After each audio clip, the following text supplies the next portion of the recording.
মেঘা, আমি অফিস যাচ্ছি, দরজাটা বন্ধ করে দাও আর তোমার ম্যাডামের খেয়াল রেখো। হ্যাঁ স্যার, আমি ম্যাডামের খেয়াল রাখবো আর আপনি সাবধানে যাবেন।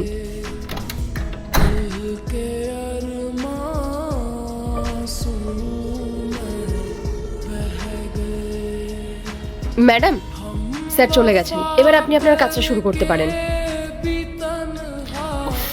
যাক, আপদ বিদায় হয়েছে। শোন, নিচে আমার বয়ফ্রেন্ড মনোজ দাঁড়িয়ে আছে, ঠিক আছে? তুই ওকে একটা কল করে বলে দে যে রাহুল চলে গেলে ও যাতে উপরে চলে আসে।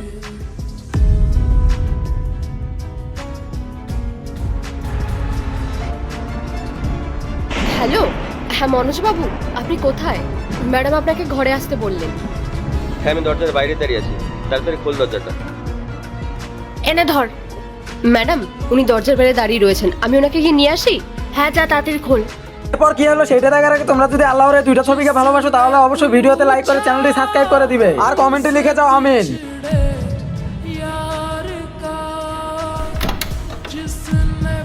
কিরে মেঘা, তোর ম্যাডাম কোথায়? আসুন, ম্যাডাম ভেতরেই আছেন। আরে ওই তো। স্নেহা, আরে তুমি চলে এসছো? এত দেরি করলে কেন? আমি কখন থেকে তোমার জন্য অপেক্ষা করছিলাম। আরে আমি তোমার হাজবেন্ড বেরোনোরই অপেক্ষা করছিলাম। তোমার ওই বোকা হাজবেন্ড গেছে তো? হ্যাঁ হ্যাঁ, গেছে। ও গেলে আমার একটা নতুন জীবন শুরু হয়। যা বলেছো স্নেহা, ওই অপদার্থটা আমাদের দুজনের মাঝখানে একটা বিরক্তিকর ব্যাপার।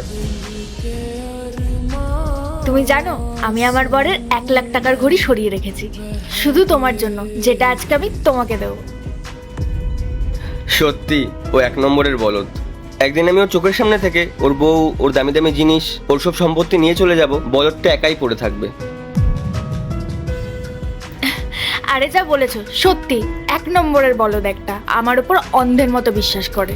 যেদিন ওর বিশ্বাস ভাঙবে না, সেদিনও বুঝতে পারবে যে ওর কাছে আর কিছুই নেই। এমনকি যাকেও বিশ্বাস করে সেও ওর কাছে থাকবে না। স্নেহা, আমি তোমার কাছে 20,000 টাকা চেয়েছিলাম, মনে আছে তো? তা মনে থাকবে না? আমি ওই বলদটার এটিএম নিয়ে রেখেছি, তুমি অত চিন্তা করো না। আর সব কথা কি এখানে দাঁড়িয়ে বলবে? চলো ভেতরে যাই। হ্যাঁ হ্যাঁ, নিশ্চয়ই, তাড়াতাড়ি চলো। মেঘা, তুই একটু বাইরে গিয়ে দাঁড়া। আমরা দুজনে ভেতরে গেলাম। আর কেউ এলে ঢুকতে দিবি না, আর কেউ যদি আসে আমাকে সাথে সাথে জানাবি। দরজা ভালো করে লাগিয়ে দিস। ঠিক আছে।